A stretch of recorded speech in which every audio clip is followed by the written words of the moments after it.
Bien, y cuando son las 7:32 ya han sido diversas las críticas que han recaído sobre las autoridades a raíz de la gestión durante los incendios forestales. Vamos a conversar sobre el tema con el académico y máster en gestión de emergencia y desastres de la Universidad Autónoma, Robinson Talavera. ¿Cómo está, Robinson? Muy buenos días. Muy buenos días.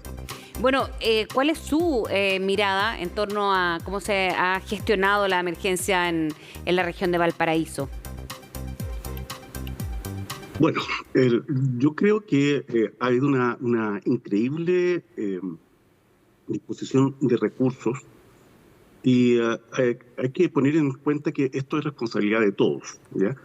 Eh, si bien es cierto, es muy fácil culpar cuando las cosas no salen como esperábamos en este tipo de emergencias. Hay que recordar que son emergencias dinámicas y que en países que llamamos desarrollados suelen ocurrir estas cosas. No sé si recuerdan ustedes el incendio de Hawái, lo que ha pasado en California, lo que pasa en España. Entonces, hay cosas que cuando hablamos de gestión del riesgo, sabemos que no existe el riesgo cero. Mm. Hemos venido preparándonos para este escenario. Sí, teníamos un plan de combate de incendios forestales que estaba bastante bueno. Se incrementaron bastantes recursos. Si ustedes ven la cantidad de recursos aéreos comparados con unos años atrás, la inversión que se ha hecho ha sido progresiva, en aumento. Creo que estamos al debe en otras situaciones. Yo los he escuchado a ustedes y les he escuchado decir lo eficiente que es el sistema SAE, por ejemplo.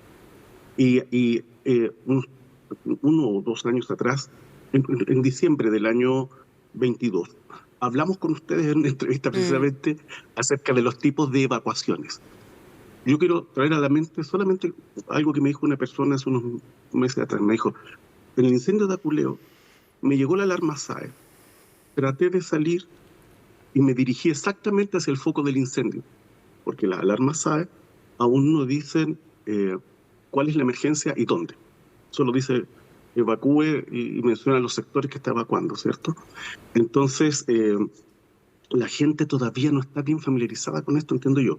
Y por otro lado, cuando no hemos hecho una adecuada comunicación del riesgo, y en eso ustedes, los medios de comunicación, son vitales. Pero el gobierno tiene una responsabilidad también, el Estado en general, los expertos tenemos, aquí todos tenemos que bailar y tenemos responsabilidades. Entonces, cuando no tenemos esta comunicación expedita, no somos capaces de hacer una buena comunicación de riesgo y no hemos trabajado en esta parte de la emergencia, que ya es una parte tardía, ¿cierto? La prevención es muy importante, pero la parte tardía de la alarma y respuesta. Yo creo que en la fase de alarma y en la respuesta también nos falta porque no trabajamos antes. Entonces, mucha gente, si tú ves, quiero decirlo con mucho respeto, pero mucha gente fue encontrada muerta tratando de evacuar, por ejemplo, pendiente arriba. La velocidad del fuego, en términos normales, el fuego avanza entre 4 y 8 kilómetros por hora. Nosotros caminamos rápido, los militares marchan aproximadamente a 5 kilómetros por hora. Nosotros somos incapaces de sostener, yo creo, personas normales de edad, de sostener esa marcha por un tiempo. El fuego puede alcanzar incluso velocidad de 10 kilómetros por hora y en cerro, subiendo, es más. Entonces, no sabemos muchas veces evacuar, no tenemos las confianzas creadas para que, a mí alguien me dice, evacúe y deje su casa. Yo miro y digo, bueno, aquí no se ve nada todavía, ¿por qué tengo que evacuar? No me han explicado de qué ni de nada. O las casas que se queman son solo las de madera, mi casa es sólida, no se va a quemar, ¿ya? Entonces, no hemos tenido ese trabajo previo. Y entonces, como les contaba yo en el caso, por ejemplo, de ese sector de Aculeo, toda la gente salió hacia la entrada natural de esa cuenca. Y era ahí donde estaba el foco del fuego. Y la evacuación debió haber sido por el otro extremo, casi en vehículos todoterreno. Bueno, en esto también, en mucha gente yo creo que esto es inédito si lo comparamos con otros años, la cantidad de muertos que hemos tenido a esta carga de fuego. Entonces creo que no hay mucho suficiente prevención, como les digo. También influye en esto, también hay un clima también que ustedes mostraban recién de inseguridad, porque hay muchas fake news corriendo. Yo he visto un par ya que son aberrantes y que crean este clima. Entonces la misión de ustedes en esto es súper importante y tenemos que trabajar todos. Exacto, Robinson, porque Claro, ahí hay varios puntos que analizar, por ejemplo, en la comunicación de riesgo previa, porque en el momento de una emergencia, evidentemente, ahora, y a lo mejor estamos un poquito más preparados, por ejemplo, para tsunami, terremotos en zonas costeras, porque claramente ya tenemos mucha cultura en eso, sobre todo después del 2010, porque ahí Muy es como bien, más pues, claro que hay que subir, ¿no? Uno tiende a decir, bueno, entonces me alejo del mar y voy hacia los cerros. En fin, es como casi obvio para nosotros que vivimos en un país sísmico. Pero la cuando evacuación vertical que es llamamos. claro, pero cuando ocurre este tipo de hecho, y lo vimos lamentablemente con la cantidad de fallecidos que llevamos hasta ahora, porque primero es lo que decías muy bien y explicabas como el fuego está lejos, entonces ¿por qué se va a quemar? En fin, eso se hace antes, no un momento de vulnerabilidad como ese, ¿no? Pero Exacto. ¿cómo se hace antes? Habría que explicar que el viento puede ir de un lado a otro, ¿dónde van? Porque yo también si hago una En los comunicación incendios de de riesgo Valparaíso, oportuna, ¿cómo le voy a explicar hacia dónde tienen que ir? ¿Cómo yo en ese momento voy a saber si el viento va para allá, para acá o cambia de un segundo a otro? estuve el sábado domingo estuve con mi cuerpo de bombero, yo soy bombero, cuerpo bombero Maipú, estuvimos por el Departamento Médico Nacional y todo, trabajando ahí. Habían algunos momentos en que tuvimos fuego, en el caso de sector tricolor, tuvimos fuego a ambos lados. Y la gente, por ejemplo, no se imagina que, y pasó el año anterior, que una pavesa, que puede ser hasta una rama de unos 30 centímetros encendida, puede volar kilómetros. En Valparaíso el año anterior voló 1 kilómetro detectado, ¿cómo fue ese procedimiento, ese proceso, perdón, de... Y lo que usted dice, el proceso de comunicación del riesgo es un proceso complejo. Y usted muy bien lo describe, yo creo, por supuesto, porque es su profesión, pero hay que crear confianza. Hay varios actores comprometidos. Están los que saben, el mundo académico, que ustedes nos han tenido la gentileza de invitar y que estamos trabajando en esto, las autoridades, obviamente, y los otros distintos actores, pero sobre todo el mayor protagonista de esto son los afectados, los que están bajo ciertas hipótesis. Y entender, hablar con franqueza y decir que hay cosas que no son controlables, obviamente. Asumir eso y asumir otras que sí. Lo que usted me decía, por ejemplo, las rutas de evacuación tienen que estar planeadas y los diseños, siempre hablamos de que el plan regulador y la gente se pone, ¿por qué se pone donde no está autorizado? Obviamente porque no tienen otros lugares, pero no está autorizado. No es que el gobierno haya dicho, vamos a dejar sectores para que se tomen. No, eso no está autorizado, por lo tanto es súper difícil, es como controlar lo clandestino. Pero cuando hacemos un mapa de riesgo con las comunidades, cuando hemos creado confianzas con antelación entre las autoridades, el mundo académico, los que saben, los involucrados, la respuesta y todo, ellos son dueños de esto y conocen sus riesgos. Hay experiencias que se han hecho a través de CERT, que está haciendo Senapred, a través de los preparativos para comunidades forestales que hace CONAF y todo, donde hay experiencias de comunidades que han trabajado en esto, pero requiere crear confianzas previas y conocimiento, como usted menciona, de las rutas de evacuación para este tipo de emergencias, porque como usted bien lo decía, claro, somos un país de cultura sísmica y eso explica que uno de los terremotos más grandes del mundo, el número de víctimas no se condice. Cuando yo informaba a Cruz Roja Internacional sobre cuántas bajas habíamos tenido, cuántas muertes habían habido, estaban impresionados que un terremoto, si ese terremoto ocurre en Europa, pues se hubiera multiplicado 10.000 veces por otras razones. Pero acá hay una cultura y no tenemos una cultura distinta. Y esto hay que fomentarlo ahora porque tenemos muchos enemigos. Usted lo mencionaba, por ejemplo, lo del el calor extremo. Vamos a tener que prepararnos para esto. Ya se está estudiando el aumento de consultas que tenemos. Los brotes pandémicos, tenemos un cambio, tenemos que crear confianzas.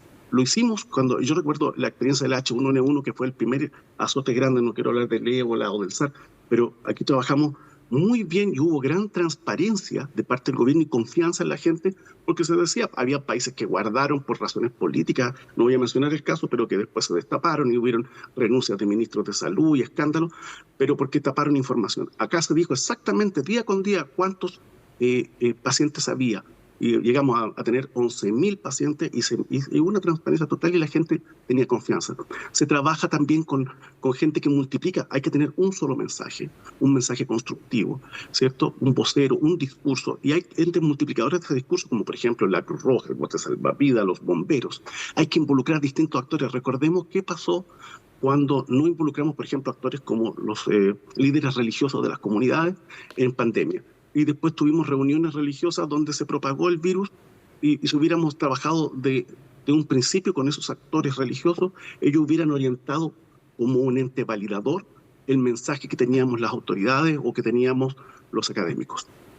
Tenemos que escuchar también a las comunidades sus preocupaciones anteriores, lo que ellos visualizan, ¿ya? Sus creencias, y con todo eso construir una cultura de resiliencia. ¿Y vamos hacia allá, Robinson? Sí, por ejemplo, le cuento un caso. Hace unos meses atrás hubo una convocatoria de una reunión que convocó el gobernador Orrego, por ejemplo, y discutimos distintos actores sociales, entre ellos nosotros los académicos, sobre los procesos de reconstrucción, y fue sin que hubiera nada a puertas. Y las dificultades que se enfrentan los procesos de reconstrucción, que ustedes también lo han mencionado y lo tienen clarísimo, la calidad de la reconstrucción, la oportunidad que debe tener el proceso reconstructivo, la recolección de información y todo eso.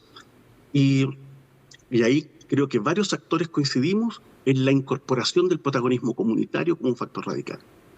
Aquí, mientras no estemos todos involucrados, porque aquí es re fácil, yo escuché a muchos expertos decir, la culpa la tiene este, la culpa tiene otro. La culpa la tenemos todos. Todos somos aquí, los que trabajamos entre mediodía y medianoche, los que trabajan en la mañana, todos somos involucrados. En mi casa, cuando yo hablo de seguridad, en mi casa hay 10 extintores, y ya he tenido que usarlo una vez para contener un conato de fuego. Aquí en la casa, todos somos responsables de la seguridad de la casa. En su casa yo creo que es igual. En su casa, si el más pequeño de sus hijos deja la puerta abierta, falla todo, ¿cierto? La seguridad de su casa. Si alguien deja algo encendido, una cocina, algo, falla todo. Si usted compra un enchufe de mala calidad en Navidad, va a tener un incendio. En la prevención, ¿cuántos de nosotros, antes de irse a vivir en un departamento, se fija en las condiciones de seguridad, que tenga acceso a carros de bomberos? Yo en ciertas comunas, no voy a mencionar ahora, pero no conozco un solo ascensor doméstico donde quepa una camilla. Entonces, como si los arquitectos en un momento se imaginaron al construir esa comuna que nadie se va a enfermar jamás, claro, que ahí no van a vivir adultos mayores que deban ser evacuados durante un incendio del edificio o durante una contaminación con un material peligroso. No se imagina nadie que alguien va a tener un infarto y va a tener que ser sacado de urgencia a una ambulancia. Entonces, es un antes, con un rol preponderante de la comunicación del riesgo, y creo que en eso hemos fallado. Creo que tenemos que hincarle más el diente a los mensajes de evacuación. Deben contener más información para la comunidad, decirle por qué tienen que evacuar, de qué tienen que evacuar y hacia dónde es la ruta segura. Me imagino que eso entraña un problema tecnológico gigantesco, claro, pero que se reduce cuando tenemos focos validados. Por ejemplo, cuando esa información la mandamos al cuartel de bomberos local. Los bomberos estamos distribuidos en todas las comunidades porque no somos uniformados aparte, nosotros somos vecinos organizados para ayudar a nuestros vecinos. Las comunidades que tuvieron mejor respuesta tenían o un carabinero o un bombero viviendo en su entorno que les orientó hacia cómo evacuar. Ustedes preguntaron hace 2 años atrás, muy bien, cómo se debía evacuar, y creo que tiramos ahí mensajes claros que realmente no tuvimos la fuerza para replicar, pero ¿cuánta gente no murió esta vez en sus autos encerrados? Sí. ¿Cuántos videos nos vimos de gente que corrió? Porque, claro, hay alertas de evacuación que son programadas, como por ejemplo cuando se espera un aumento del caudal en algún lugar y tenemos días para salir, podemos meter nuestras cosas a los autos y salir pausadamente. Pero cuando es una alerta instantánea y salimos todos los vehículos a la calle en ese segundo, obviamente vamos a formar un atasco que va a ser imposible como ruta de evacuación. Sí. Y como usted decía, si aplicamos los criterios formales de zonas de seguridad, probablemente para eso todos vamos a correr en vertical, ¿cierto? Sí. Y la ruta de evacuación en un incendio es horizontal y ojalá hacia abajo. Entonces, desplazándonos hacia el costado del frente del incendio. La radiación no sabemos cómo opera, creemos que si el fuego está a 30 kilómetros, las casas no las cuidamos, no sabemos, por ejemplo, bueno, en un núcleo urbano es difícil, pero cuando el interfase, yo estuve en lugares este fin de semana donde se combatió, los pobladores defendieron sus casas combatiendo en la quebrada con camionetas que traían 3 tambores de agua, 500 litros cada tambor, 1.500 litros de agua y baldes. Estuvimos ahí con ellos, cuando llegaron los bomberos trajeron 15.000 litros de un viaje. Claro. Pero la gente no atinó a entender que es un enemigo poderoso el fuego, que como usted dice, no tenemos todavía esa cultura, pero que avanza la radiación, abarca y los focos de convección hacen que las temperaturas bajen sobre nosotros a más de 30 metros de distancia del foco.